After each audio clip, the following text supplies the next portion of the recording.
a pasar a tomar asiento en este espacio para la transmisión virtual con su tema de políticas de salud mental en América del Sur. Adelante.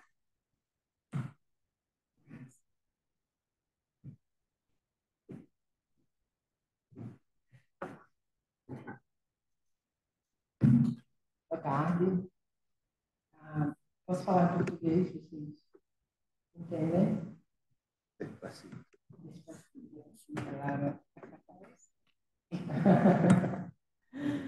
Sim, meu nome é Ana Carolina, eu faço parte do Conselho Regional de Psicologia no estado de Pernambuco, no Brasil. Hoje eu faço parte da diretoria e sou gestora no SUS, no Sistema Único de Saúde no Brasil. Então, eu tentei trazer um pouco do que as políticas públicas na América Latina, né, o que a gente tem hoje de política pública, né, nessa área. Então, vou falar um pouco sobre isso. Primeiro,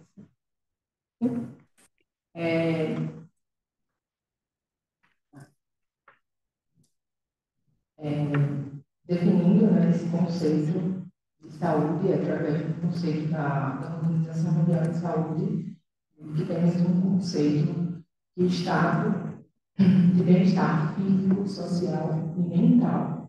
Deve ser abordado fora desse conceito biomédico. Né? Então, devemos sempre ver o ser como um todo. Então, aqui algumas pesquisas que eu fiz, não foi muito fácil achar todas as políticas públicas que a gente tem na área da saúde mental na América Latina, mas a gente entende, através das pesquisas realizadas, que os países de baixo e médio porte enfrentam muitos problemas para o financiamento das políticas públicas. E numa mesa mais cedo, tinha uma uruguaia que trouxe, né, as dificuldades que nós também no Brasil passamos recente relacionadas à política, né, e o desmonte que tem sido feito em relação às políticas públicas, né, as pessoas que mais necessitam dessas políticas nesse momento. Então, depois eu gostaria de ouvir um pouco, né, de vocês que estão aqui também presentes, né, como tem sido aqui em outros países da América do Sul, essa questão das políticas públicas.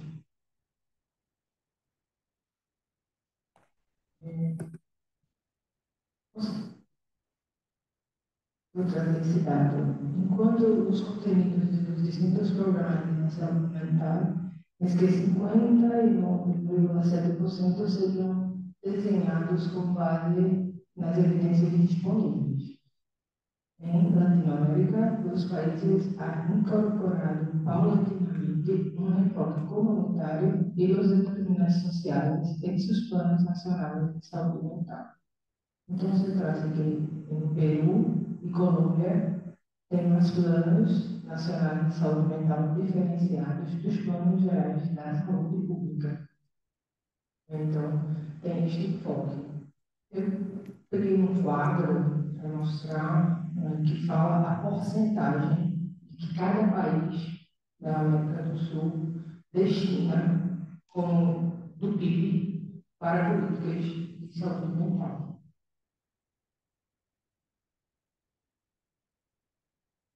Então, existe uma evidência que desde a década de 2000 há um incremento de estudos em saúde mental em países em desenvolvimento, em desenvolvimento, pelo que estes pareciam referir-se principalmente à implementação de programas de experiências anteriores em países de altos ingressos. Então, vimos que não se funciona muito bem quando tomamos como referência países em mais desenvolvimento para aplicar políticas em países de baixo desenvolvimento. Expectativas às enfermidades mentais mais frequentemente estudadas destacam-se em primeiro lugar na depressão, seguida de estudo de estresse e psicose. O que o que nós vemos, né, nos países da América Latina, e aí eu vou falar especificamente, né, do Brasil, que é uma política que eu estou inserida no momento, é que nós devemos sempre considerar, né, as questões das vulnerabilidades sociais, né, porque como hoje nós passamos algumas situações, houveram alguns casos no Brasil, não sei se vocês chegaram a ver, mas recente, muito recente, antes da gente viajar para cá, uma pessoa negra foi chicoteada na rua por uma mulher. E então a gente tem discutido bastante a questão do racismo e como ele é adoecedor, né, para essas pessoas. Então a gente deve sempre levar em consideração esses determinantes sociais, essas demarcações de onde nós estamos inseridos. Porque quando estamos tendo também, né, muitos casos de violência em escolas. Não sei se vocês chegaram a ver, mas tivemos muito recentemente, está tendo uma onda de violência, né, nas escolas, as pessoas estão muito assustadas, não querem mandar seus filhos à escola. E isso a gente entende que tem acontecido devido a esses últimos anos políticos que o Brasil passou, onde se incentivou muito a violência, se incentivou muito o uso de armas no país, né? E a falta desse cuidado com a saúde mental, né? Nós temos uma política aprovada, mas que ainda não foi aplicada, de que deve haver um psicólogo em cada escola, mas ainda não temos. Não seria pouco, a gente sabe, mas já seria, né, já abriria um leque para as discussões e para a escuta, né?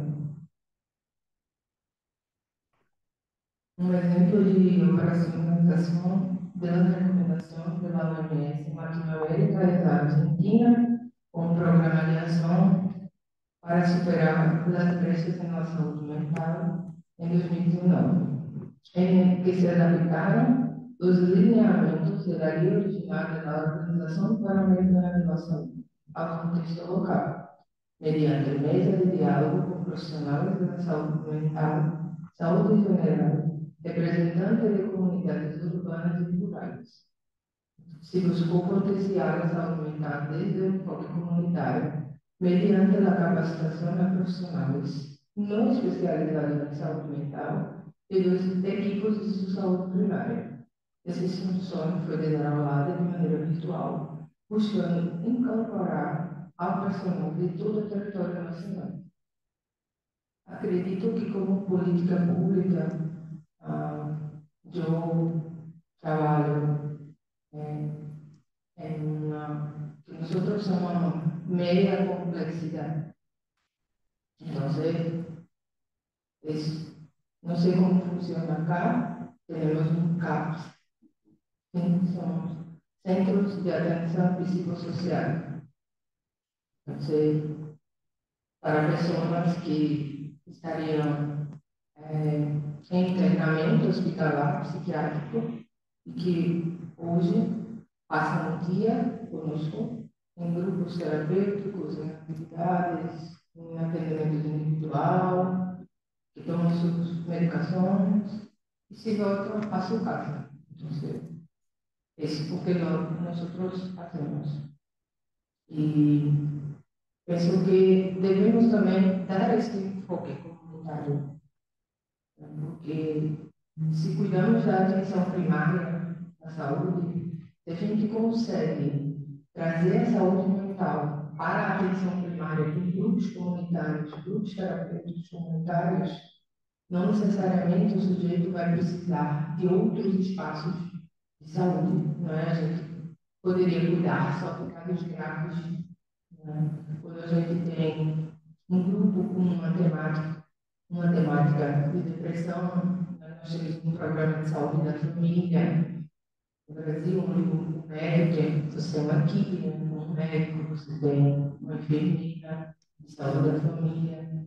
Então, se essas pessoas agregam a saúde mental neste lugar, porque para o sujeito ser tratado em seu território, dentro de sua comunidade, ser menos doloroso, não é? Do que a gente tirar ele daquele espaço que ele conhece, e que para ele é confortável.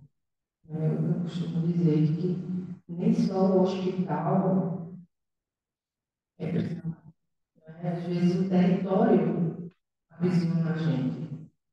Então, se eu tomo este cuidado dentro do meu território, eu não preciso sair dele. Eu penso que a gente conseguiria lidar com um sujeito e com a comunidade. Porque quando a gente fala de saúde mental, a gente fala de um estigma social. Né? A pessoa do grupo, que anda na rua, que joga pedra, né? Que as pessoas têm medo dele. A gente recebe muitas ligações dizendo, olha, tem uma pessoa, eu trabalho num lugar que é muito turístico no Brasil, né? Tem uma praia chamada Porto de Galinhas, e então eles não querem ninguém na rua, eles fazem um trabalho de higienização mesmo, assim, a gente percebe isso, né? Que quando tem alguém na rua, alguém que tem um transtorno mental e está na rua incomodando, eles nos chamam, tira essa pessoa daqui, né? Porque você não pode existir. E a ideia, quando a gente pensa em fechar os hospitais psiquiátricos, é de que essas pessoas voltem ao convívio social. E para isso elas precisam de espaços de cuidado. Então, realmente a gente precisa fortalecer essas políticas públicas para que essas pessoas encontrem lugar na sociedade e não mais sejam renegadas. Né? Acho que esse é o grande papel da política pública de saúde mental, né? É de não segregar mais essas pessoas, é tentar, né, trazê-las de volta ao convívio social, obviamente, porque o convívio que a gente faz é familiar, né? Trazendo, né, fazendo grupos terapêuticos com a família também, porque muitas vezes a família não tem compreensão do adoecimento do sujeito, né, e acaba querendo, muitas vezes, a gente percebe a medicalização, né? Cada vez a gente tem mais remédios aí, olha, não está dormindo, passa o dia acordado, e manda para o psiquiatra, troca o remédio. A intenção não é essa, né? É de fato trazer as pessoas de volta ao estudo, ao trabalho, ao mercado de trabalho. Né? Nós temos foi aprovada há uns 3 anos atrás, uma lei, que a gente coloca pessoas com transtornos mentais como pessoas com deficiência para vagas de trabalho. Então, pessoas que têm transtornos mentais, as empresas podem contratar com pessoas com deficiência para que elas se agreguem. Sei que a pessoa faz um acompanhamento de saúde mental, porque é muito difícil você inserir no mercado de trabalho uma pessoa com transtorno. Então, a gente precisa da política para inserir essas pessoas no mercado de trabalho. Porque, né, no mundo capitalista que vivemos, isso dignifica o homem. Então, ele precisa dessa condição de trabalho. Eles que possuem a condição de trabalhar, nós temos feito, trabalhar com algumas políticas nesse sentido. As pessoas voltem a este mercado de trabalho, né, e retomem suas vidas socialmente falando. A pobreza constitui um fator de estresse sistemático que contribui ao desenvolvimento de transtornos mentais. Consequência, o Chile apresenta preocupantes taxas de prevalência de transtornos de saúde mental, constituindo a depressão e transtornos por consumo de álcool. Aqueles de maior prevalência com taxas de 9,9% e 5,1%, respectivamente. Taxas que variam também territorialmente ao largo do país e cujas variações também se associam às diversidades culturais, socioculturais. Então, é sobre isso, né? É sobre esse território, né? Cada local, Na Argentina, as taxas de prevalência estão entre a depressão e as psicoses. O Chile, né, são transtornos de consumo, né, de álcool, também a depressão. Eu acho que cada um, né, desses países da América Latina vai trazer, né, a sua particularidade, como se constitui aquele local. Né? Eu já estive no Uruguai em outro momento e quando eu volto há poucos minutos antes de almoçarmos, eu vi um rapaz entrar na loja e ele estava sob efeito, né, de alguma droga, provavelmente. Ele entrou na loja e se tomou, saiu com a mão cheia, se roubou algo. E um pouco assustador, né? Porque eu nunca tinha visto isso aqui, passei muito tempo na Argentina, não sei, nunca tinha visto. No Brasil é comum, mas eu nunca tinha visto. E assusta um pouco, mas eu entendo que estamos passando, né, por problemas sociais muito grandes, que isso vai acabar aumentando a violência naquele lugar. Né? Eu trabalho com usuários de crack, de drogas, em situação de rua no Brasil. Então, a gente sabe que no local onde eles estão, a gente tem um número de violência maior. Né? Então, se a gente não cuidar desses problemas sociais, se a gente achar, né, se a gente colocar a psicologia num lugar de elite, em que a gente não tem esse cuidado com essas pessoas, a gente vai ter um problema social muito maior. Né? É isso que a gente tem visto, é isso que a gente percebe. Não sei se vocês têm essa mesma percepção, mas dentro dos trabalhos que eu faço, né, a gente consegue perceber isso. E nessas pesquisas que eu fiz para trazer para cá hoje, entrei em contato com essa situação aqui na rua, eu entendo que isso é uma crescente, né, na América Latina. Acho que, acho que vocês não conseguem ver, né?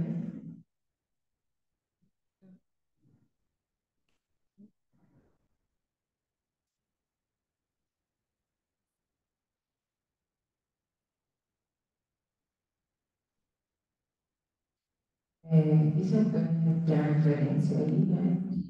Da Ibabanha, dos países da América do Sul, né? E quanto se gasta, né, do PIB de renda per capita em saúde mental. E aí a gente tem, né, levando em consideração os países, a gente tem Cuba, com 11,9%, a Argentina com 9,6%, o Brasil 9,5%, o Chile 9,1%, a Colômbia 7,6%, Honduras 7%, Peru 5,2%, o Uruguai 9,2% e a Venezuela 3,5%.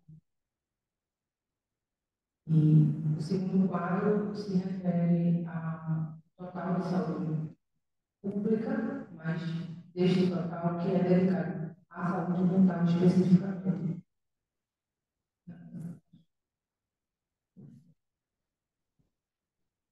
Então, no Brasil, entre as políticas de saúde, só 2% é dedicado exatamente à saúde mental.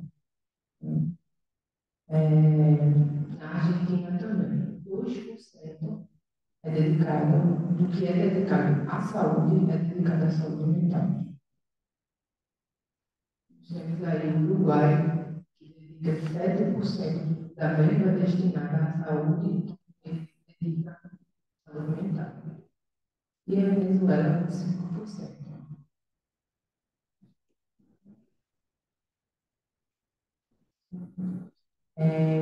O tempo está acabando. Né? É isso, assim, eu espero ouvir pouco de vocês também, que tem acontecido, né, nos países de vocês, em relação às políticas públicas. Obrigada, gente.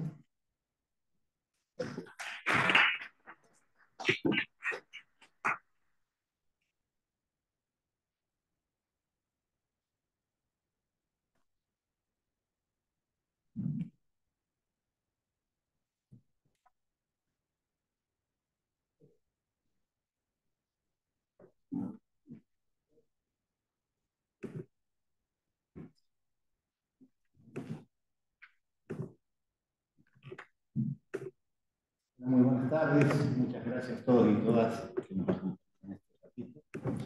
A ver si en el marco de los encuentros de psicología en América Latina podemos plantear algunas cosas que nos desencuentren un ratito a lo respecto de poder formular si por donde estamos andando en el camino de la construcción de la salud mental es un camino que coincidimos.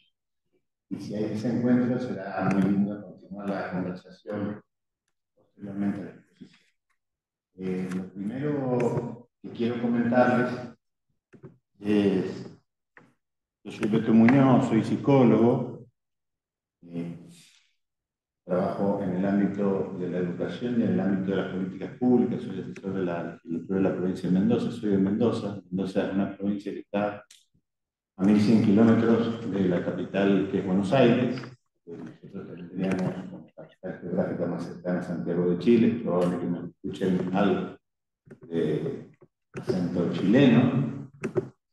Y quiero traerles esto porque nuestra república está constituida a partir de acuerdos preexistentes de las provincias antes de ser nación, lo que le trae un proceso de complejidad más, la fragmentación que tenemos en el sistema de salud, que tiene que ver con que los sistemas de salud no están delegados, las políticas de salud no están delegadas en la nación, sino que son parte de las provincias. Es parecido en ese sentido a Brasil, por eso nosotros tenemos, los colegios son provinciales, no son colegios nacionales, porque quienes manejan, digamos, la salud son los gobiernos. Y este es un dato que después, cuando lleguemos más adelante, si me acuerdo, lo vamos a retomar, tan solo si me acuerdo. Entonces, lo primero que quería contarles es eso. Yo voy a hablar desde allí, desde la experiencia que tengo en el campo de salud mental, desde el reconocimiento que intentamos hacer con otros colegas de aquellos trabajadores que vienen desde hace mucho tiempo, armando experiencias incluyentes, fundantes, que han permitido que también en la República Argentina, y a partir de cómo ha avanzado el cambio de paradigma en salud mental en el mundo, estemos intentando tener un proceso de salud mental para cualquier ciudadano o ciudadana en la República Argentina en enclave de derechos. ¿Sí? No puede haber salud mental sin enclave de derechos, y el derecho es el derecho del usuario y de los familiares, también el nuestro como trabajadores de la salud, pero centralmente en enclave de derechos. Si nosotros trabajamos en enclave de derechos o una visión de derecho humano de la persona usuaria, y decimos usuarios en Argentina porque así definieron llamarse las organizaciones que trabajaron en la implementación de la Ley Nacional de Salud Mental, es probable que nuestras prácticas sean más sencillas, para traer algo de los temas que también se trabajaron esta mañana.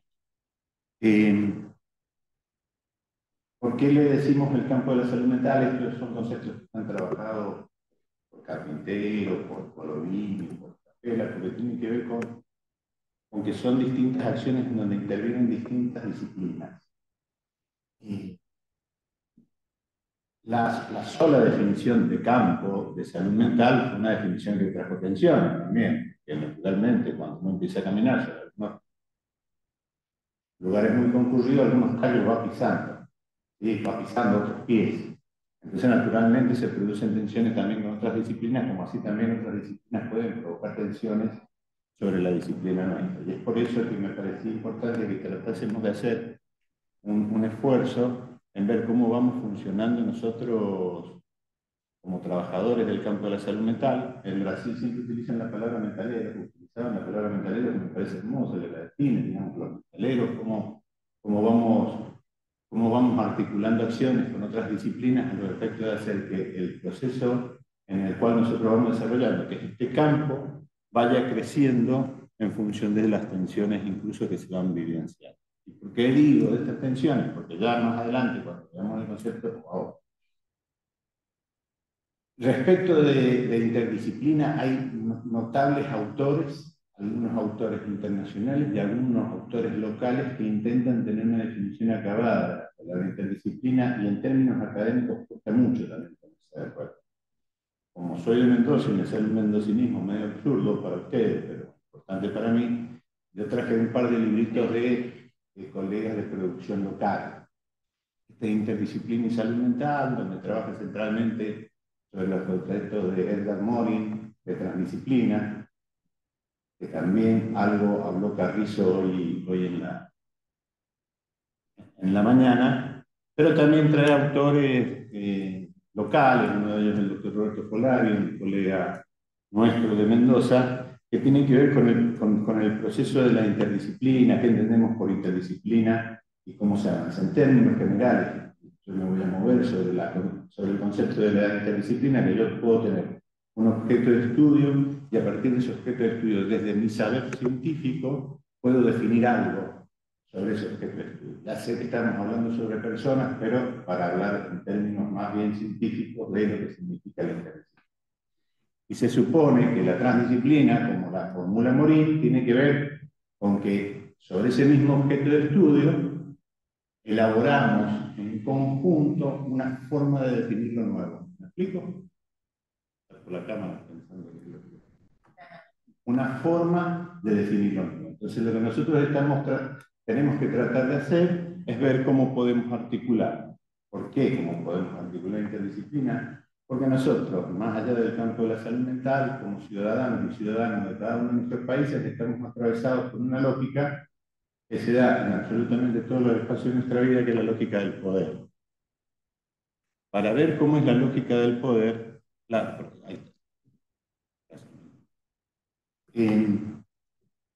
ver cómo mete, digamos, el poder siempre está presente, me gusta hacer esta comparación entre dos definiciones de ley de salud mental que se han dado a lo largo de nuestra historia, ¿sí?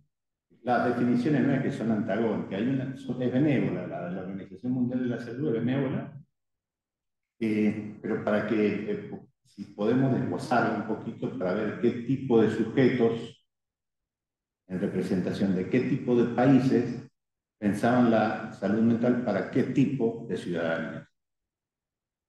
Qué tipo de ciudadanía dejaban afuera y cuáles no. Y la comparo un poquito con la que define nuestra ley, también la traje, 26657 de salud mental. Si ustedes ven lo que dice la Organización Mundial de Salud, primero es una definición ambiciosa, un estado de bienestar.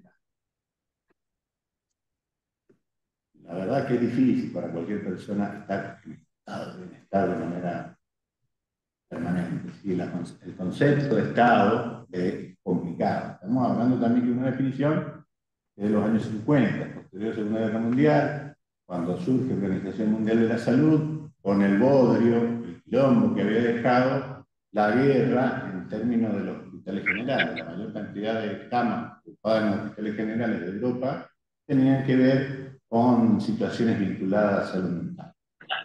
Hay otro tema muy propio de la época, que es el individuo. Es un estado de bienestar en donde el individuo se da cuenta de sus propias capacidades. Nosotros allí tenemos toda una discusión respecto a lo que pensamos que es conveniente hablar en el campo de la salud mental de sujeto y no de individuo. El individuo tiene que dar cuenta de sus propias capacidades, lo agotamos, que en el momento en que menos recursos tiene, de naturaleza simbólica o recursos efectivos para poder hacer frente a un problema, como es el sufrimiento mental, termina siendo acotado encima por nuestra definición de sujeto que va a recibir salud mental en términos individuales. Es sujeto, está sujeto a las posibilidades que tiene él y cómo nosotros como tensiones podemos también, como sociedades, o como comunidad próxima, podemos aliviarle las tensiones, porque se puede afrontar las tensiones normales de la vida. Y muchas veces puede, y muchas veces podemos ayudar a que ese sujeto afronte las tensiones normales de su vida y se puede trabajar de forma productiva y fructífera y es capaz de hacer una contribución a su comunidad. no entran niños en esta definición, no entra tercera edad. Está clara la definición, digamos, en los años 50 del sujeto productivo, el sujeto blanco y productivo. ¿Sí? Y tomamos una definición, digamos, benévola, pero para que podamos entender que aún cuando definimos cosas en términos o definen en términos de la academia otros, también nosotros tenemos que animarnos a escarbar un poquito, a ver si detrás de esa definición nosotros podemos hacer, con alguna mirada crítica, tratar de pensarnos qué se imaginaron estos sujetos cuando estaban hablando, o desde dónde estaban hablando, para que podamos ir definiendo algunas cositas que son importantes. Al respecto, vale la pena, no sé lo que está pasando en Uruguay, pero además de los laburos estos, teníamos la changuita en algunos momentos de hacer trabajo gremial político, entonces hemos dado vuelta por algunos lugares. En la República Argentina, producto de una instancia de culturización que conocemos desde la lectura de algunos escritores nacionalistas como colonización pedagógica, un proceso en donde nuestros mismos compañeros colegas y compañeras colegas no piensan de dónde vienen las cosas y tenemos graves problemas con la instrumentación de, por ejemplo, manuales diagnósticos. ¿Sí? La República Argentina, bueno, porque estamos al ladito, digamos. Están más al ladito los de Buenos Aires. Estamos al ladito, tenemos un grave problema con eso. Manual que aún hoy se sigue utilizando en los ámbitos nuestros y se sigue enseñando en algunas universidades, a pesar de que el decreto reglamentario de la ley 26657 insta a que la autoridad de aplicación no utilice esos manuales. ¿Y por qué? Dirán ustedes, ¿y por qué? Bastante sencillo. Si yo tengo un manual que es definido por 150 expertos, que son todos de Estados Unidos de América, es probable que haya conceptualizaciones de naturaleza cultural en las cuales no estemos representados. Por lo menos para arrancar de ahí. Después, si ustedes van viendo lo que se va escribiendo respecto de las características de esos jurados, el Estado dice, bueno, es conveniente que nosotros utilicemos, si es necesario, utilizar un manual de clasificación, porque lo exige alguna autoridad, aquel manual de clasificación en donde elaborado por el Estado argentino o donde el Estado forma parte. El Estado forma parte de la Organización Mundial de la Salud, entonces vamos todo el CI-11, que es bastante parecido al DCM, pero donde se pueden hacer algunas otras aplicaciones. Nuestra ley pide que en la medida de lo posible el diagnóstico tenga que ver con las características situacionales que presenta el sujeto en ese momento. Pero yo quería que ayudarme de esto para ver si también ustedes creen que está presente, digamos, esta cuestión de la distribución del poder en la definición de salud mental. Poder y salud mental da para varias cositas más. Recién comentaba la compañera las características de pobreza. Mientras el sujeto, mientras nuestros conciudadanos tengan más instancias de vulneración de derechos, más difícil va a ser que ese sujeto tenga derecho a salud mental. Digamos, es básico. Si yo soy pobre, tengo un problema adicional a mi sufrimiento psíquico. Como parte de un grupo racial, es probable que tenga más dificultades de exigir mis derechos. Si además de ser pobre y ser negra, soy mujer, es probable que tenga un problema más. Y si además de esas condiciones soy niña, es probable que tenga un problema más. Y no lo estoy diciendo solamente de los procesos culturales, sino hasta de los mismos procesos de psicología del desarrollo. No tengo la capacidad para exigir los derechos que son importantes exigir. En consecuencia, el proceso de acceso a salud mental, amén de que tenemos una cantidad de dificultades importantes en lo que es dispositivos por localización, en lo que es accesibilidad a la medicación, en las dificultades que tenemos nosotros también como sujetos usuarios del sistema de salud mental, de tener lo que denominan algunos adherencia al tratamiento. Tenemos estos otros inconvenientes en la naturaleza social que hacen que nuestro proceso de acceso se vea fuertemente limitado. Esto que he mencionado yo me parece que tiene que ver con accesibilidad, centralmente vinculado con la localización, y con lo que les dije al principio de la fragmentación. Es necesario porque por lo menos para mí es necesario contárselo, porque en la República Argentina, después de mucho tiempo, se vuelve a poner en discusión qué tipo de salud, qué tipo de sistema de salud tenemos en la República. Yo les comenté, lo iba a decir después, lo digo ahora, no me voy a olvidar. Yo les comenté al principio que por una configuración de naturaleza federal del país, nosotros tenemos legislaciones distintas, digamos, leyes de ejercicio del psicólogo, hay 24 leyes. ¿Ah? Son parecidas porque nos hemos puesto de acuerdo, pero hay 24 leyes en la República. Así como hay ese proceso de fragmentación, nosotros tenemos un sistema de salud con efectores también muy fragmentados. El Estado tiene dos tipos de efectores, de proveedores de los servicios de salud. Uno es el Estado propiamente y el otro son las obras sociales estatales. Las obras sociales estatales son obras sociales muy importantes en la República Argentina, una de ellas PAMI, que atiende a todos los jubilados, y las otras son las obras sociales de los estados provinciales. Además de eso, tenemos las obras sociales sindicales que surgieron en el primer gobierno de Perón, y tenemos el sistema privado representado por las prepagas. En el medio pasaron cosas, como decía un impresentable que tuvimos de presidente, y en ese pasaron cosas, muchas obras sociales sindicales terminaron siendo gerenciadas por prepagas.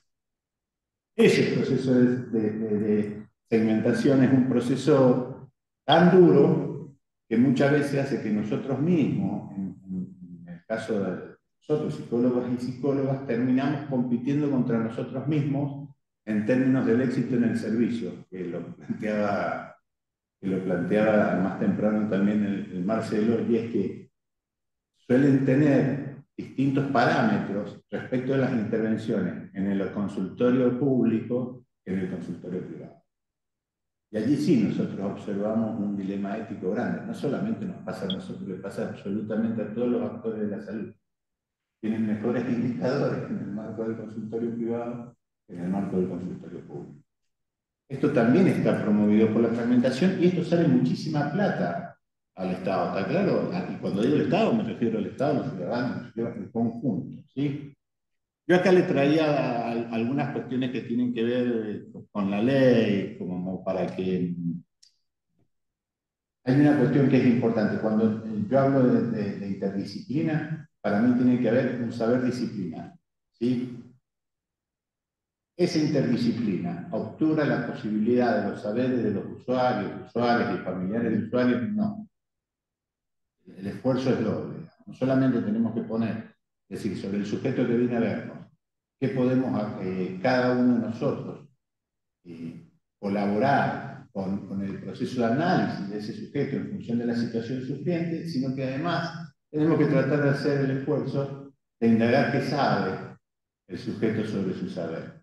Y cuando nosotros logramos hacer eso, vamos a tener un par de hilos muy interesantes para poder desenvolver una estrategia terapéutica con ese sujeto o con esa familia. No quiero olvidar lo que está en este librito. Y el otro librito, un librito que también hicimos con unas colegas de Mendoza, que se llama Desafío y Horizonte de la Salud Mental en Argentina. Los traigo, además se los muestro porque no lo van a conseguir en ningún lado. No lo pueden comprar en ningún lado. ¿Verdad? Así que, con la confianza esa, por decir esto no se encuentra.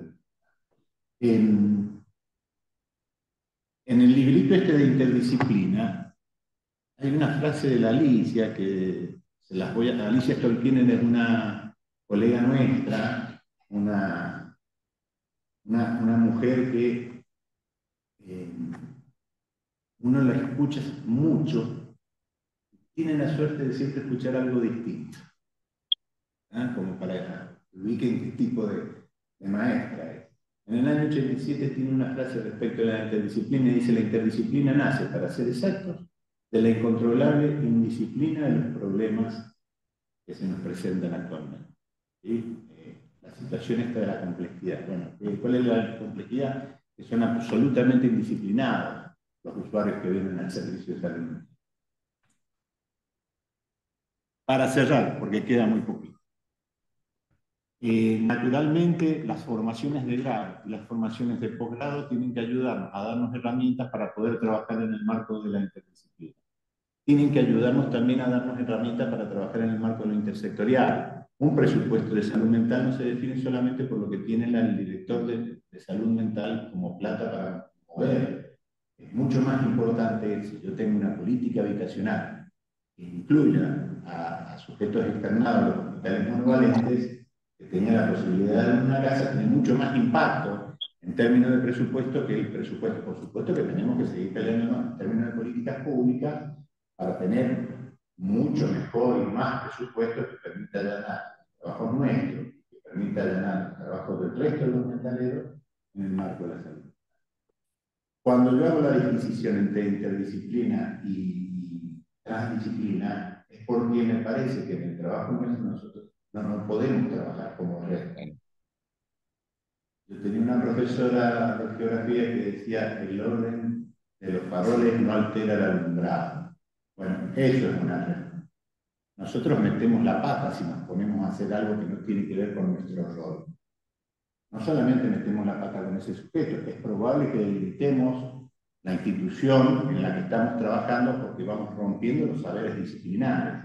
Lo que nosotros tenemos que tratar de hacer es empezar a trabajar como trama, de ir pudiendo hacer nodos con otros, pero en función de trama, no que mi trabajo lo pueda hacer cualquier otro, porque si no terminamos cayendo en esta idea, lo digo porque todavía se está viendo, si no terminamos cayendo en la idea que formulaba Carrizo al principio del tomado café que contenía a sus compañeros, digamos, de bancada cuando se volvían locos.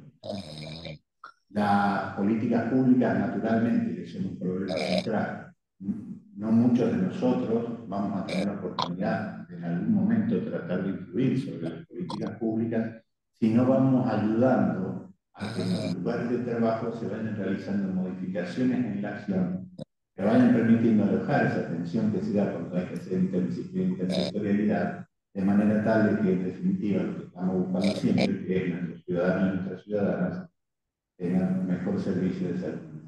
Gracias.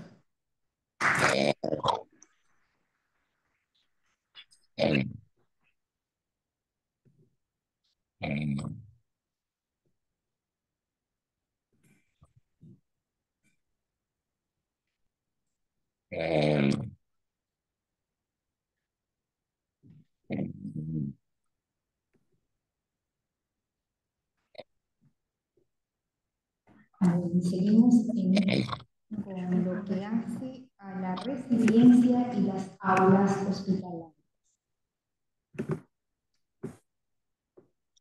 Hacemos un poco de historia para decir de dónde viene el término de resiliencia. Muchos de ustedes ya lo conocen, pero viene de la palabra latina resilio, en sí, que significa volver. Por eso el dibujo de volver al estado original, que fue utilizado más bien en otros ámbitos de las ciencias, y después fue utilizado lo que es en el área de las ciencias sociales y las humanidades. Y en psicología también que lo vemos bastante.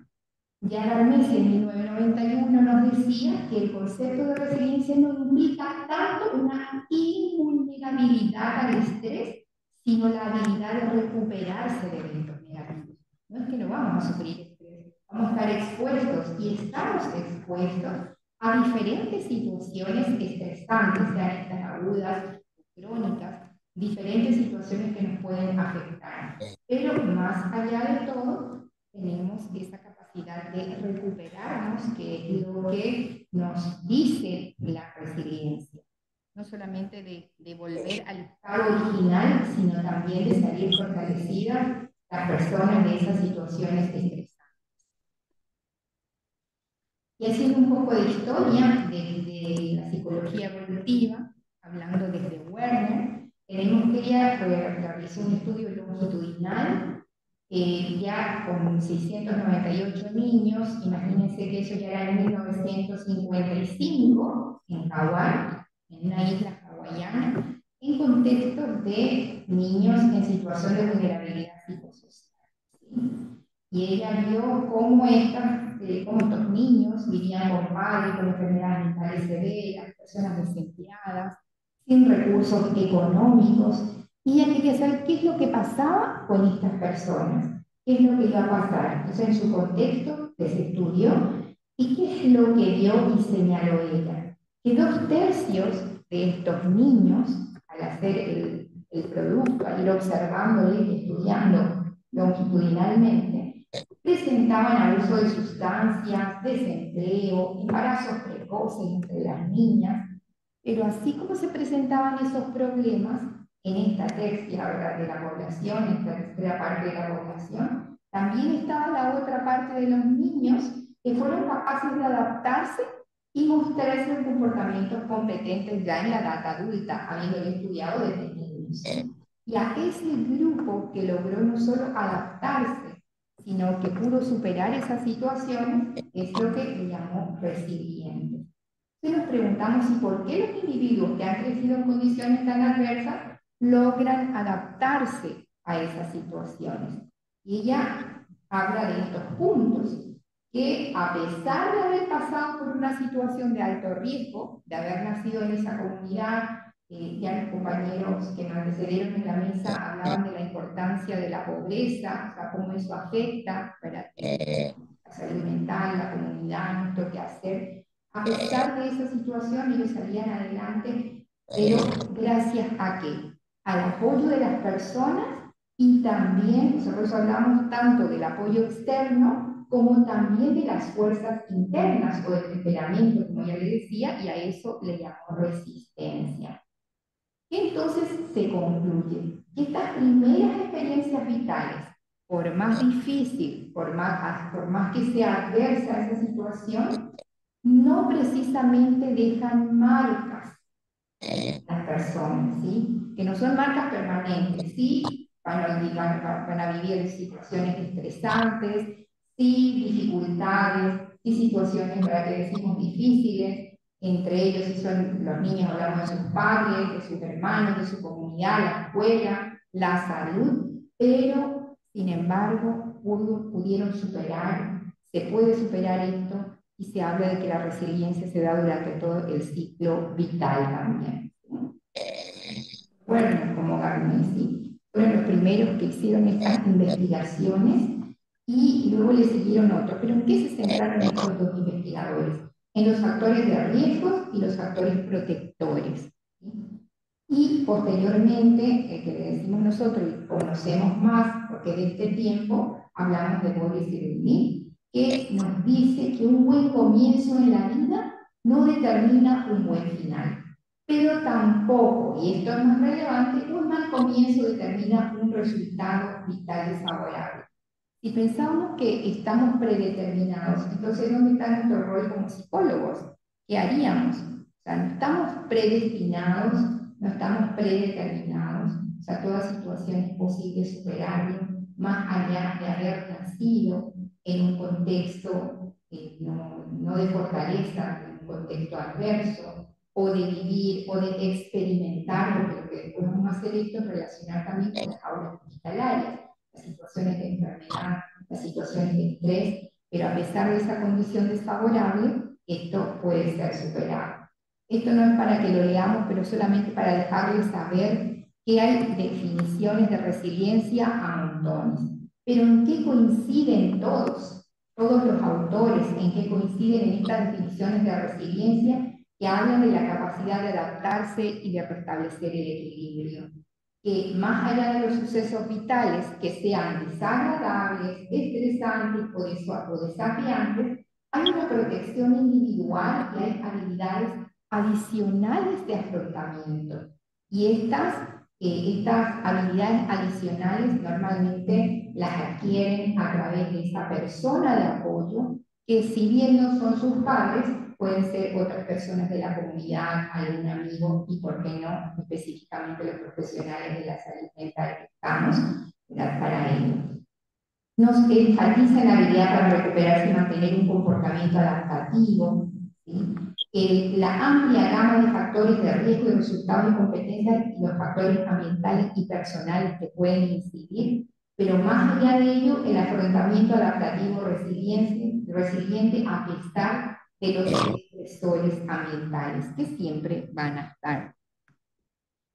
Eso es la capacidad, es decir, también esto de la capacidad para emerger de la adversidad, adaptarse, recuperarse, por lo tanto, en diferentes términos, estos autores van diciendo lo mismo. Por eso los puse en negrita para resaltar esto que nos van diciendo. La resistencia a la destrucción. Ya nos decían Ana Carolina lo que la depresión, el consumo de alcohol, alguna de esas dificultades que se van presentando en uno u otro país, la psicosis, como alguna de las prevalencias que ya estaba viendo en algunos países. Entonces, más allá de esto, está el superar los problemas y las adversidades de la vida. ¿Sí? Los profesionales, tanto de médicos, los profesionales sanitarios, que nos ayudan en la salud física, como también de la salud mental. Entonces, estas diferentes definiciones, primeramente, esto era estudiado enfocado más en niños, pero luego en diferentes estadios, en diferentes ambientes, con diferentes personas, en diferentes contextos, y de esto quería rescatar esta definición que hace Schwab, porque va relacionado a lo que vamos a pasar a desarrollar de las aulas hospitalarias. Y la resiliencia es la capacidad de cualquier ser humano a enfrentar situaciones que hayan puesto en riesgo su integridad psicofísica. Ante la pérdida de seres queridos, y más aún en contextos de COVID, lo que hablamos ahora en Paraguay también de la chikungunya, pero siempre hay alguna enfermedad o alguna situación que hace que perdamos los seres queridos, aún por muerte natural, y eso nos duele, ¿no? Pero también el haber enfrentado una dura enfermedad, haber estado privado de libertad, haber sido sometido a agresiones físicas, sexuales, haber sobrevivido a catástrofes naturales, entre otros traumas. Entonces, ¿cómo nos reponemos a eso? Y en el contexto de la salud, ¿cuántas veces cada uno escuchó? Bueno, pero esto ya no tiene más que 3 meses de vida, o sea, llévenlo para que pueda hacer lo que quiera, que coma lo que quiera por el resto de la vida que le queda, ¿no? Ya hicimos todo lo que pudimos, así que lo retiran del hospital y siempre es así. ¿Y por qué no siempre es así? Y tenemos los pilares que Colin y Bonnie nos decían, que también Mandala de la resiliencia, pero lo que decimos son los pilares de la resiliencia. ¿Sí? ¿Cuáles son? Por citarlo nada más rápido. ¿Qué es lo que hace que nosotros podamos resistir a esos embates de la vida? La introspección como tal, el conocernos a nosotros mismos. La independencia, ¿verdad? Como personas, la capacidad de interacción con el otro, saber que no estamos solos, estamos con otras personas que nos pueden ayudar y que nosotros también podemos ayudar a otros. La capacidad de la iniciativa, tenemos también esta creatividad en los diferentes ámbitos en que nos movemos como personas y como profesionales, como padres, como hijos, como hermanos, en las diferentes situaciones y los diferentes roles que cumplimos. Esa ideología personal y también el sentido del humor, que es lo que no tenemos que perder. O el estar relacionados con otras personas, que capaz decimos, yo no sé contar los chistes, me olvido, me río, pero me olvido de lo que dicen, pero tiene una buena actitud ante la vida.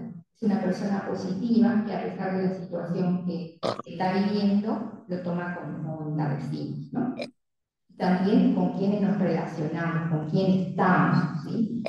Y aunque esta capacidad de resiliencia, los autores dicen que están en todas las personas, no se puede decir que sea permanente o que en todo tiempo existe, ¿no?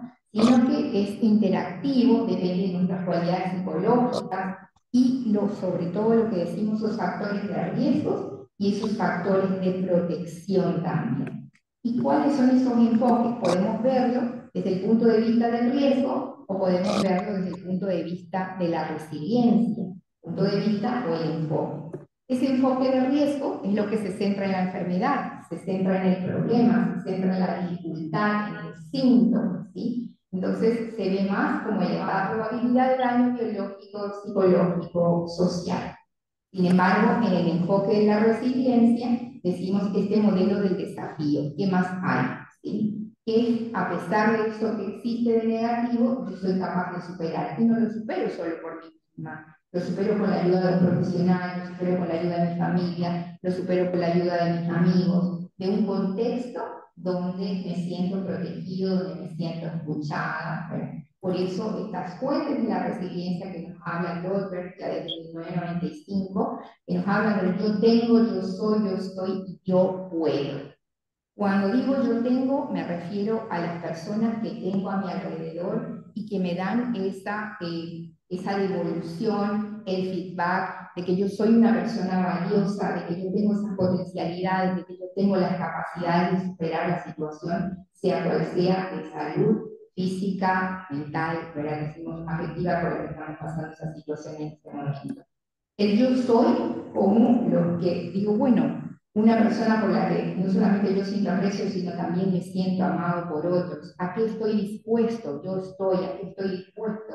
A responsabilizarme de mis actos, no solamente los demás tienen la responsabilidad de lo que a mí me está pasando, lo que decimos nosotros de pasar el canasto sobre la cabeza del otro. El señalar el dedo acusador es por los demás, pero no lo veo por casa, qué es lo que me está pasando, qué es lo que ocurre conmigo y en mi vida. Y el yo puedo de hablar, sobre todo poder sincerarme con la otra persona, y también hablamos por eso de la introspección, de conocerme a mí misma, de ver mis potencialidades como persona, y a partir de ahí también interactuar con el otro. Me muestro, soy capaz, con algunas personas por lo menos, de mostrarme tal cual soy, de recibir esa devolución, y así poder fortalecerme, ¿no? Por eso decimos que cualquier persona, en cualquier etapa de la vida y en cualquier ámbito, puede enfrentarse a esa situación adversa. ¿Quién de nosotros en esta sala no ha pasado por alguna u otra situación? Pero lo podemos sobrellevar, lo pudimos sobrellevar, lo podemos sobrellevar y de seguro que en adelante también lo vamos a poder hacer. Y se hicieron varios estudios científicos sobre esto. Más bien, como decíamos, eran estudiados temas clásicos, como decir el divorcio, las situaciones de pobreza extrema, los estresores traumáticos, abusos, abandono, patologías, guerras, desastres naturales, pero desde 1900, la década de los 90, específicamente 1994, desde esa cuarta edición de DSM-4 que decimos, ya se incluye el cáncer por primera vez y otras acciones para decir que necesitamos esos ajustes. No solamente son estas situaciones clásicas, sino otras más. Dentro de estas investigaciones están los adolescentes que sobrevivieron al cáncer y que no tuvieron por eso peor calidad de vida, ni tampoco alteraciones psicopatológicas, comparados con otros pares sanos sin antecedentes de cáncer. ¿Y qué es lo que se vio como un factor positivo? La resiliencia. Entonces también esta resiliencia y cáncer, que nos hablaba Rueda y Cerezo en el 2021, es una relación necesaria. Decía que la resiliencia es un aspecto para el buen afrontamiento del cáncer en pacientes como en familiares. En esa hospitalización no es solamente el paciente el que sufre, sino hay toda una familia detrás, y también el tema laboral, ¿sí? Cuando ya son adultos. Aquí entramos en lo que son las aulas hospitalarias, que busca el enfoque integral, que tenga en cuenta los aspectos sanitarios junto a los psicológicos y pedagógicos. No solamente le enseñamos las matemáticas, las ciencias, las lenguas, sino también a poder sobrellevar esa enfermedad, a darle las herramientas necesarias para poder mejorar su calidad de vida, y sobre todas las cosas. Como decíamos, esa humanización de la experiencia de hospitalización y favorecer esa resiliencia. Específicamente en Paraguay, las aulas hospitalarias tenemos desde el 2009. En el 2018 contamos con esta resolución que le llamamos nosotros la implementación del servicio de atención educativa compensatoria, porque no van a las escuelas regulares, sino son en contextos de hospital. Y también las normativas que hacen a la pedagogía hospitalaria, o sea, que hace todavía no 3 años, por decirlo, en el 2021 tenemos esta pedagogía hospitalaria, y en el 2022 esta guía de apoyo pedagógico que decimos cómo enseñar y que hay que innovar en los hospitales, teniendo en cuenta este contexto del paciente, ¿verdad?, como estudiante, la familia o los cuidadores y el personal de salud. En total tenemos 15 aulas hospitalarias en 7 departamentos del país, 2.700 niños y adolescentes internados y 57 docentes. Esto trabajado con el Ministerio de Salud Pública y Bienestar Social, con el personal sanitario. Esto nada más para decir el recuento de lo que nosotros tenemos cada uno de los hospitales. Y a modo de conclusión, que la resiliencia es esa capacidad de incrementar la posibilidad de éxito académico a pesar de los factores de riesgos y las condiciones negativas que se presentan durante el periodo de hospitalización. Algunos que son 3 meses, 6 meses, todo un año que están hospitalizados o que pueden recibir atención en sus casas. Los profesores según que salen del hospital pero todavía no pueden volver al colegio o a la escuela, entonces los docentes van a sus casas o algunos lo hacen de forma virtual, aprovechando la tecnología, pero están atendidos académicamente y también psicológicamente. El propiciar la resiliencia de los docentes, estudiantes, personal de salud, familiares y cuidadores que desarrollen sus talentos, fortalezas, habilidades y competencias que en alguna medida ya tienen. Eso es una atención integral, porque no solo el estudiante que está ahí, sino también es el personal de salud que ve morir a sus pacientes, que ve, o sea, se siente impotente ante esa situación, así como sus familias también. Por eso el capacitar y versus acompañar para esa adversidad el cuidado de sí mismo en ese contexto hospitalario y sobre todo también el cuidado de la salud mental. Le cuido al otro, pero no por eso dejo de cuidarme a mí misma, ¿sí? Y por eso está en esto de repensar en nuestro rol como psicólogos, qué reflexión merece este tema de la resiliencia y las aulas hospitalarias. Y sobre todo, tomando el tema de lo que dice Rousseau, ¿verdad? De que es posible vivir y continuar proyectándose hacia el futuro, aunque hayamos sufrido serias adversidades. Hay recursos que nos permiten construir y reconstruir nuestra experiencia, resurgir y están presentes en nuestro interior y también fuera de nosotros. Y esa resiliencia es más que resistir, también es aprender a vivir. Y aprender a vivir en ese contexto de adversidad, superar y salir fortalecidos de esas situaciones que están. Y con eso decirles muchas gracias. Y en Paraguay, como hablamos 2 idiomas oficiales, decimos también aguille. ¿Sí? Como está con la compañera, obrigado.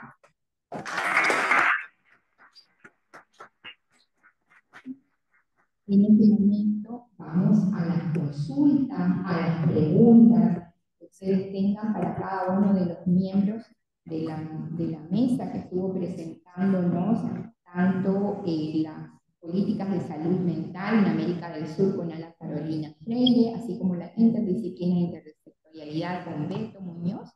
Entonces, adelante. Hola, buenas tardes.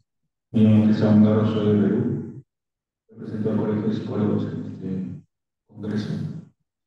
Y quería compartir con ustedes algunas cosas porque, verdad, me doy cuenta que los problemas son muy parecidos, las formas en que tratamos los no siempre es igual. Pero una de las cosas que quiero decir, creo que voy a tocar un punto de cada uno de ustedes me ha llamado la atención, me ha hecho reflexionar. Creo que lo primero que hay que hacer es que quizás en esta sala debería haber más psicólogos escuchando esto, porque uno de los temas que tenemos es que, por lo menos en Perú, no estamos formados en gestión. Entonces es muy difícil, después cuando asumimos el reto de representar organizaciones, poder tener, digamos, las facilidades o la comprensión más rápida de lo que ocurre en los entornos desde el punto de vista de la política, para poder accionar con mejores posibilidades. Entonces, eso es un reto que tenemos y quizás pase porque desde la educación, desde la formación, nosotros como psicólogos deberíamos incluir cursos de gestión en salud mental para tener mejores programas y, como no, dirigirlos, que eso es más difícil a nivel de gobierno. Lo segundo, por ejemplo, se ha comentado, gracias a nuestra colega, que Perú tiene programas que están relacionados a salud mental con presupuesto independiente. Es cierto, hemos implementado, para no complicarnos con los nombres, como unidades de atención en diferentes distritos, en ciudades. Tenemos un gran programa sobre eso a nivel nacional. Pero tenemos problemas. Uno de ellos es, por ejemplo, que salud mental para nosotros es un término que no tiene un propietario.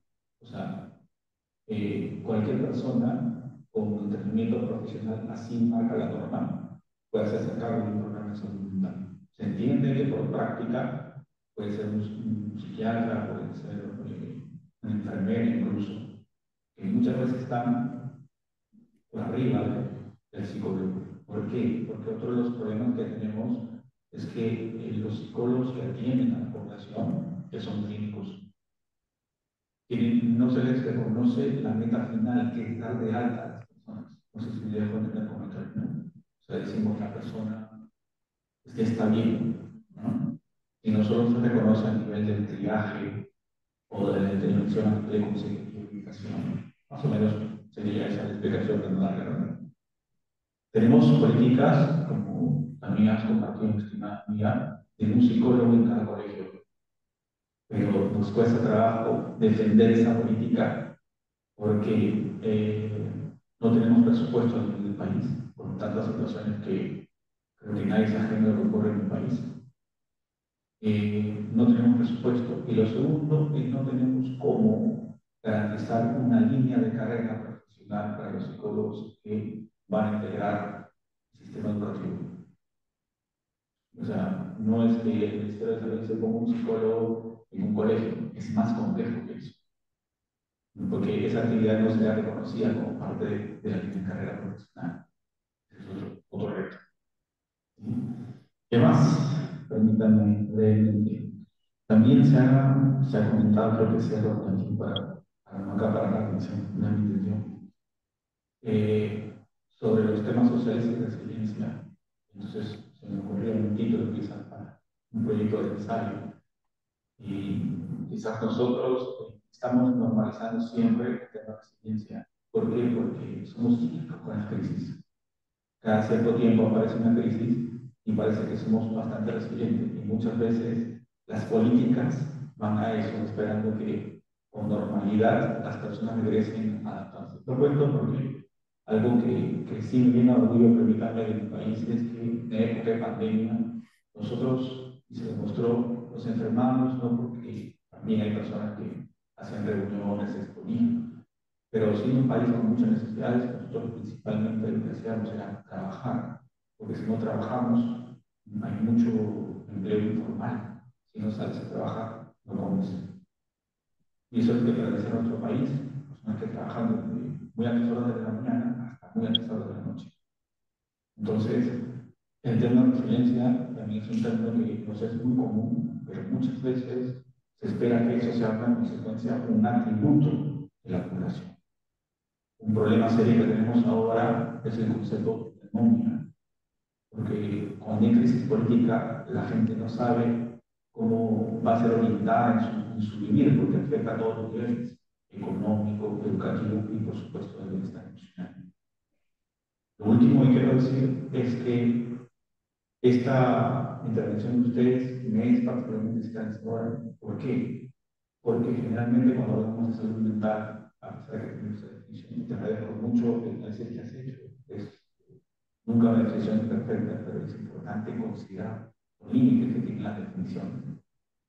Decía, cuando hablamos de salud mental, siempre estamos enfocando los problemas de la salud mental, porque es muy difícil decir, bueno, vamos a tener una alineación con esa definición, es decir, cuántas personas nosotros hemos ayudado a que tengan mejor calidad de vida, cuántas personas hemos sacado de estados depresivos, cuántas personas les hemos ayudado a que tengan emprendimientos que les permitan tener una mejor calidad de vida y mejores oportunidades. Y por eso el tema de la inclusión, que también es tan significativo para aquellas poblaciones que están en riesgo por ser minoritarias, con tendencia a las necesidades. Así que muchas gracias por la atención. Muchas gracias por la intervención. Bueno, escuchando lo que él decía, siempre pasa de que cuando hay temas que son tan importantes, capaz que no es suficiente la gente que está acá. Igual hay que replicar. La idea de poder transmitir por Zoom, por Meet, estas charlas de la sala azul, fue justamente para que llegue a mucha gente y porque hemos quedado grabado. Así que eso también es una cosa que tenemos que nosotros poder replicar, esa información, ese acceso a estas conferencias van a estar en determinado momento colgadas en la página web APSI a través de un enganche directamente con YouTube, como para que incluso los portugueses puedan traducir al español y los españoles puedan traducir al portugués. En esas traducciones que son, ya saben, automáticas, de palabras, ponen iglesia cuando uno quiso decir nunca eso, para que En relación a todo lo que han dicho, primero quería a Salvador decirte felicitaciones por la experiencia que ustedes hacen a nivel del hospital con los adolescentes y los jóvenes. Me parece una idea fantástica, maravillosa y que justo acá en el país no se hace. Sobre el tema de resiliencia, yo, como la misma palabra que se utiliza mucho el empoderamiento, para mí siempre tiene gusto a poco. Yo creo que la resiliencia tiene que tener una vuelta dialéctica, que es la posibilidad de comprender y transformar por qué uno sobrevivió a determinada situación. No solamente es adaptarse, es adaptarse, como decía John Rivière, de una forma creativa y transformadora. Sino lo que uno está haciendo, lo que acaba de decir el compañero de Perú, que es vuelve a repetir, a hacer el ciclo. Entonces, cumple con las expectativas del poder, de que uno se siente un poco incómodo, modificó algo, pero igual se contenta con la situación porque sobrevivió. Porque sobrevivió. Y creo que igual tú tomaste un montón de definiciones riquísimas de la resiliencia que son muy lindas, pero que creo que tienen esa falencia, que es la vuelta de la ley. La resiliencia tiene que servir para que uno transforme, si no, no sirve. Si no, es sencillamente adaptarse, para que las cosas sigan como. Y ahí va el tema de la transdisciplinariedad, querido Beto. Esto yo se lo escuché hace una semana a un economista de 35 años hablando de la resiliencia y de las políticas sociales que hay en este país. Explicando esto justamente. Que en nuestro país, en estos últimos años, como también pasó en Brasil, como también pasó en Ucamaki, en Argentina, nuestra ley de salud mental se transformó en una enunciación. Acá, Cristina Antunes Maciel, que es una compañera con la que trabajamos en el Parlamento con el tema de la ley de salud mental, insistimos siempre en trabajar por una ley de salud integral, no mental. Por una ley que tomara todos los aspectos de la población. Sin embargo, con el cambio de gobierno, y eso quería decirlo a ti, Ana Carolina, cuando vos das las cifras son del 17 y del 18. Actualmente en el presupuesto nacional no hay presupuesto para salud mental. No solamente eso, sino que ni siquiera está financiado esa aparente comisión de regulación del funcionamiento de la ley. No hay dinero para ni siquiera utilizar un auto para ir al interior. Y cuando se habla de que va a haber presupuesto para salud mental, se habla de que haya presupuesto para los 500 psiquiatras que hay en Uruguay, para que puedan llegar a toda la República. Y no se toma en cuenta que en Uruguay hay 10.000 psicólogos, además de también 11.000 trabajadores sociales, otro tipo de aportes profesionales, ¿no? Entonces, tanto Brasil como Argentina, para nosotros fue paradigmática las construcciones que hicieron en cada uno de sus países. Pero también fue un sacudón ver cómo, según las políticas de los estados, se podía llegar a atacar construcciones que son de muchísimos años. Entonces, yo tenía la necesidad de decirlo esto porque, por supuesto, en la mesa no hay representantes de Uruguay. Hay muchísimos colegas que están trabajando denodadamente como para poder cumplir. Están trabajando a nivel de organizaciones sociales, que siguen están trabajando en la Institución Nacional de Derechos Humanos, que sigue defendiendo estas cosas que trabajamos. Pero nuestra ley de salud mental se transformó en una velada ley del trastorno. Entonces, creo que es importante también tomar lo que dice el compañero de Perú, que es, tenemos que seguir trabajando sobre esto. Tenemos que seguir entendiendo que cuando estamos hablando de salud integral, estamos hablando de toda la población.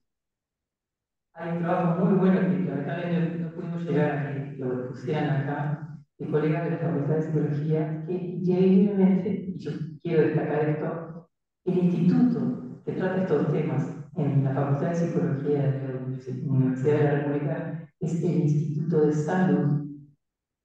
Punto.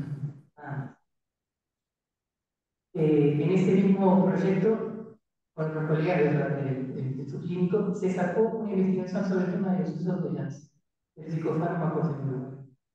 ¿Y cuál es nuestra implicancia como psicólogos al frente de una forma cómplice de la sobreutilización de esas cosas y la falta de crítica y de autocrítica relacionada con eso? Es muy revelador el trabajo que se hecho por ustedes jóvenes, junto a una colega que está hace muchos años trabajando sobre eso. Espero que en algún momento podamos llegar a volcar esto de los acervos bibliográficos que tenemos en el archivo. Porque no es cuestión, no es cuestión. Porque aceptamos cosas que en realidad hay que cuestionarlas. Hay que cuestionarlas. Pero bueno, vuelvo a decir, la resiliencia yo creo que obviamente nosotros seguimos utilizando esa terminología, pero la vueltita de tuerca, la vueltita de eléctrica, puede entender que si no tiene capacidad de transformación, es adaptarse y modificar nada. Muchas gracias por la intervención. Una diputada de la por favor. Boa tarde, eu me chamo Vanessa, sou psicóloga do Brasil e a minha pergunta é sobre políticas públicas também. A pandemia trouxe muitas dificuldades e eu acho que um dos panoramas mais difíceis é essa exacerbação, né, das desigualdades sociais que já existiam antes. Além da questão do aporte de recursos, que ficou bem claro, né, que é fundamental para que as políticas públicas elas sejam executadas, e tantas coisas podem ser pensadas. Que todas as modificações são necessárias, considerando esse panorama, né, da pandemia que ainda não terminou. Né, mas no Brasil, por exemplo, a gente tem uma insegurança alimentar aumentada, várias pessoas trabalhando, né, no trabalho formal, a perda de vagas formais de trabalho, uma série de direitos, né, negados. Então, que coisas podem ser pensadas, né, nesse contexto das políticas públicas?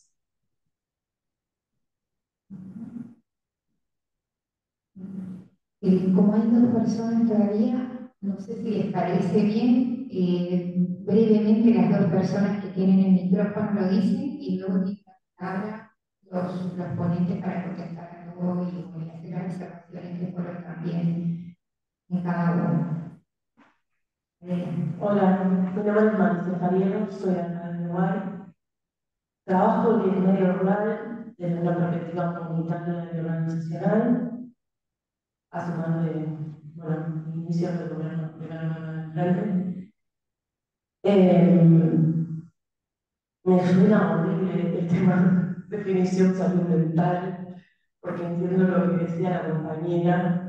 Para mí pone sobre una mirada sobre lo mental y deja como de lado lo integral. Y no sé, un cuestionamiento, una señalización que admiro lo que están haciendo en otros países. A nosotros como Uruguay nos cuesta muchísimo en el rol de psicólogo o de psicóloga el hacer la autocrítica, ¿no?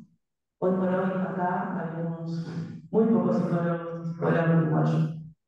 Cuando tenemos un egreso de la Facultad de Psicología que se nos cuesta mucho la defensa gremial de nuestra disciplina, es muy difícil la construcción de la interdisciplinaridad. Y yo veo con tristeza muchas veces de esa no pelea gremial y la no integración como disciplina de los colegas, cómo otras disciplinas se apropian de nuestro saber. Por ejemplo, en el medio de nuestro trabajo habemos sociales muy pocos, que fue la primera vez que ingresamos sociales en el Ministerio de Ganadería, históricamente, pero además psicólogos no vemos tres. Por lo pronto uno, en este momento, por ejemplo, con la sequía, se están dando capacitaciones a familias de inclusión familiar, desde coaching, a biólogos, etcétera, sobre salud mental. Y no podemos dar la batalla ni siquiera en ámbito de salud. No estamos pudiendo dar la batalla. A mí me preocupa eso para mis colegas acá. Cómo no asumimos que no somos neutros, que nada es neutro. Lo que decía el compañero me hizo reflexionar un poco sobre eso, ¿no? Como que, por ejemplo, yo estoy en un colectivo dentro del lugar donde vivo, en un departamento, hay 130 psicólogos y psicólogas. No hay una sola reflexión de lo que hacemos desde una perspectiva gremial, disciplinar. Siempre es, bueno, me paso qué paciente, o te podés atender tal cosa, o nos capacitamos en esto o en lo otro, pero nunca la reflexión de lo que hacemos, de cómo nos paramos como colectivo, políticamente. Para mí es muy grave, muy grave. Y es así que se construye esta ley que planteaba la compañera, en donde uno, si uno va a quién entregaron o sea, el grupo de personas que escribió la ley de salud mental, creo que son 7 médicos y médicas y un sociólogo. Si vas a quién escribieron la ley. Me parece que eso da cuenta de la situación que reflexionar. Muchas gracias por el aporte. Estamos llegando al tiempo estipulado, entonces agradezco que pueda ser completo y lo para la mesa. Adelante, por favor. Agradecerles a todos los trabajos compartidos y tener el gusto de presentar a Susana Ferrer, que se acaba de ir. Sí, bien, pero que recién participó y que fue secretaria general y coordinadora de psicólogos, como lo es en el momento actual Luis Carrizo, que dio la conferencia hace unas horas, unas pocas horas. Y con ella trabajamos muchísimo para lograr la actual ley de salud mental 19.529 de Uruguay, que quería darles el número y instarlos cuando tengan tiempo de poder leerlo. Bueno, con poco tiempo es poco lo que se puede decir, y sintetizando, diría que la palabra trastorno, que apareció mucho en el trabajo tuyo, en el cual la brasileña, me parece que es una palabra que debemos eliminar de nuestro léxico. Nosotros en el artículo 1 de la Ley de Salud Mental Uruguaya, aprobada en el año 17, hemos utilizado, después de estudiar las leyes argentinas, italianas, bueno, de otros países, usuarios, personas usuarias de los servicios de salud mental, personas usuarias de los servicios de salud mental, porque entendemos que la verdadera salud integral o la salud plena solo es posible en clave de derechos humanos. Bueno, cuando escuchaba a la otra colega que es paraguaya, felicitaciones por las aulas hospitalarias, pero aquí nosotros todavía seguimos luchando con las jaulas hospitalarias, las jaulas de los manicomios que aún existen, y bueno, y otras jaulas a veces están incluso domésticas, de las violencias. En fin, es muy amplio nuestro trabajo. Lo que no puede faltar es la esperanza, la convicción de que juntos podemos más. Y bueno, felicitaciones Ularsi, porque las políticas públicas tienen que ser no solo nacionales, regionales. En este caso, América Latina y el Caribe. Felicitaciones por este 9º Congreso. Muchísimas gracias a todos los del auditorio. Entonces, un aplauso para la reflexión de todos los participantes. He olvidado que estaba haciendo grabado, me puedo haber escuchado más y escuché. Pero acá me escuchan, ¿no? Bueno.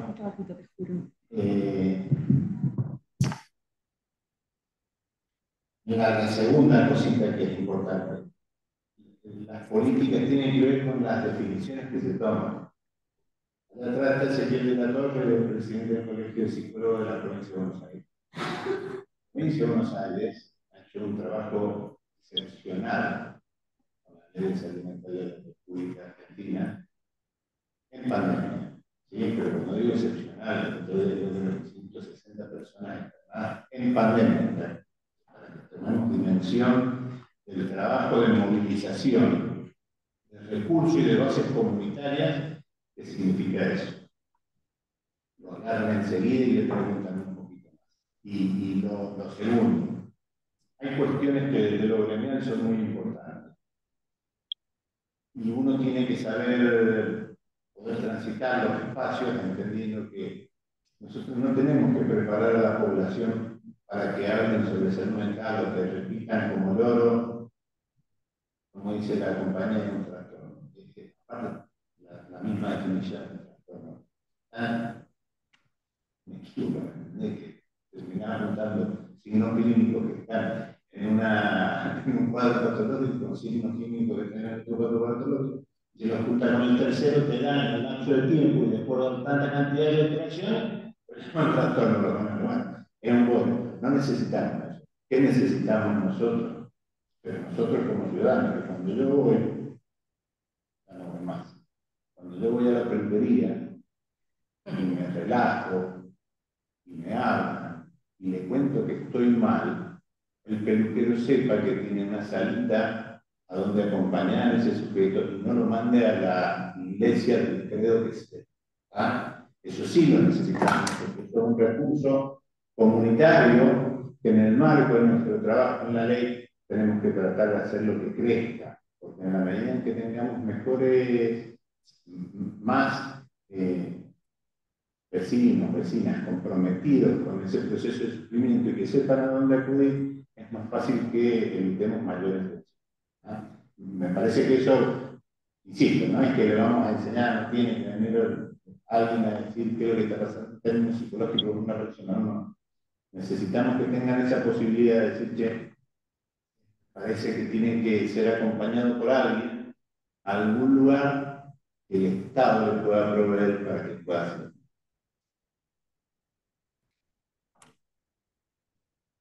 Muchas gracias.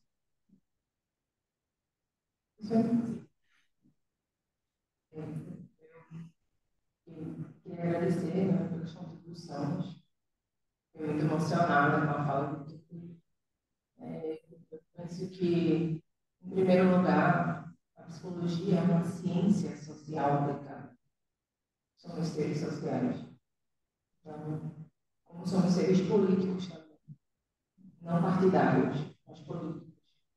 Independente de quem esteja no governo em nossos países, né?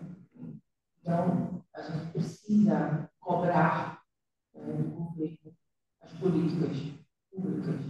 E é isso que nós temos feito no Brasil.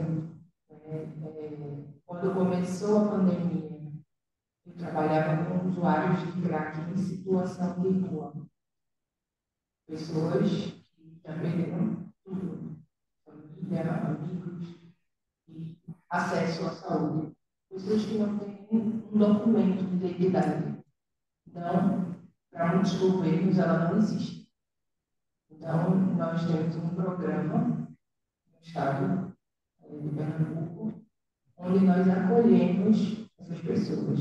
Quando o governo federal lançou um auxílio financeiro para as pessoas que perderam seus empregos durante a pandemia, necessitava de um cadastro feito pelo celular, por cidadão. Como as pessoas em situação de rua vão fazer isso? Como as pessoas que vivem na rua e que não têm nenhum acesso, mas que são as que mais precisavam naquele momento, como fazer isso? Então, quando a gente pensa a política, a gente precisa pensar ela para todos. Porque a gente vive dentro do nosso conforto, da nossa zona de conforto, da nossa bolha. A gente acha que todo mundo tem acesso a um telefone celular, que todos têm acesso à internet, e isso não é verdade. A gente sabe que muitas pessoas que vivem em zonas rurais, né, e pessoas que vivem na rua não têm esse acesso.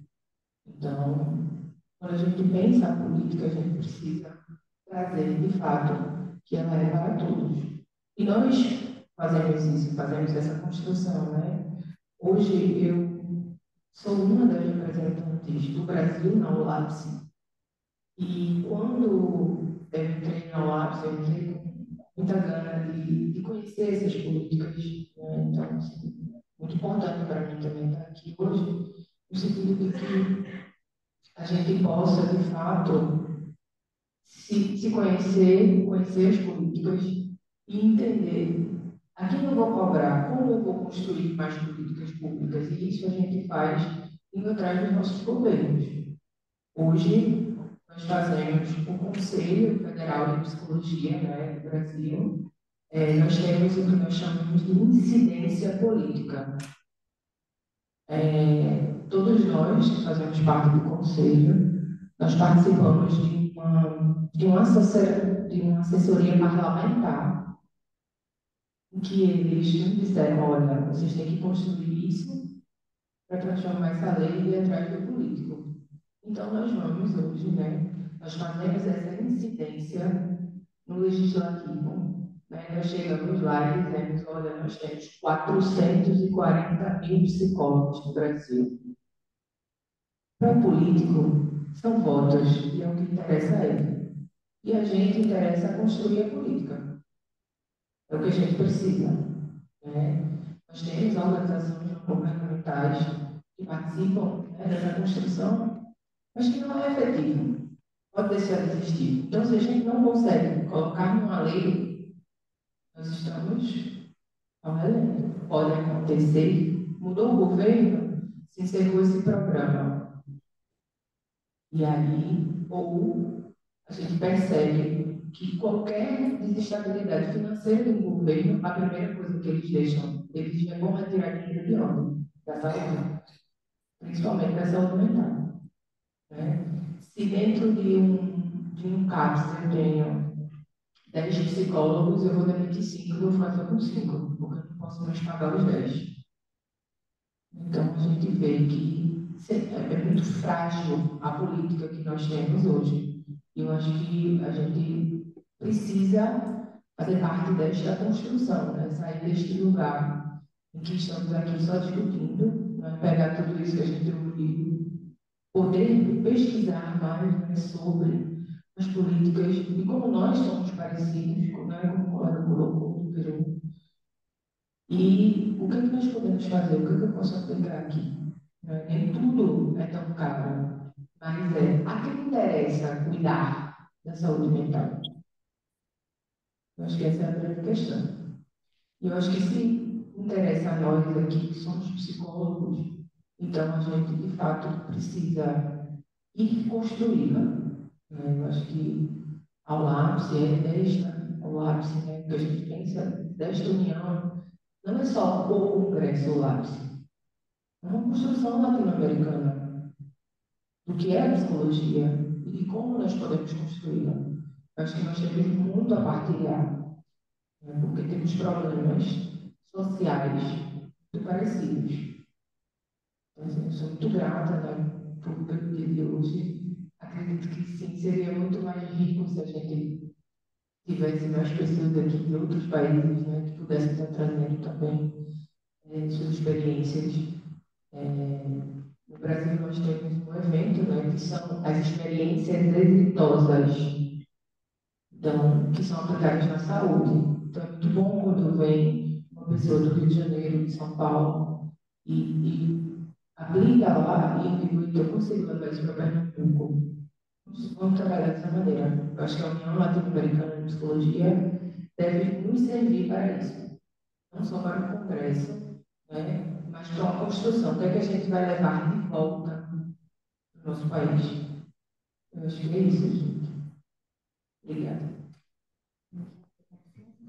De todo este enriquecimiento que cada uno hizo a la presentación. Nada más fueron las láminas, fueron disparadoras para decir, hablemos de la salud mental, cómo está el tema en los diferentes países y cómo podemos enriquecernos mutuamente. Un concepto que uno tuvo cambia con el aporte del otro. Esa preocupación, y yo me dejo así de tarea lo que decía el orden de los faroles, la alumbrado, es que cada uno podamos ser esos faroles en diferentes puntos de América Latina y que podamos hacer esto de lo que ya nos dice Olapsi, los caminos del encuentro de la psicología en América Latina. Que seamos críticos, así como Beto nos invitó a no solamente quedarnos con la definición, a ser críticos con eso, entonces a seguir, que así que vamos a ir construyendo. Ciencia en la psicología, diciendo esto no siempre tiene que ser así. ¿Y qué es lo que yo puedo hacer de más aquí? Nos decía la compañera, desde el grupo no estamos produciendo esa reflexión sobre la propia práctica, entonces ¿qué es lo que vamos a hacer de más?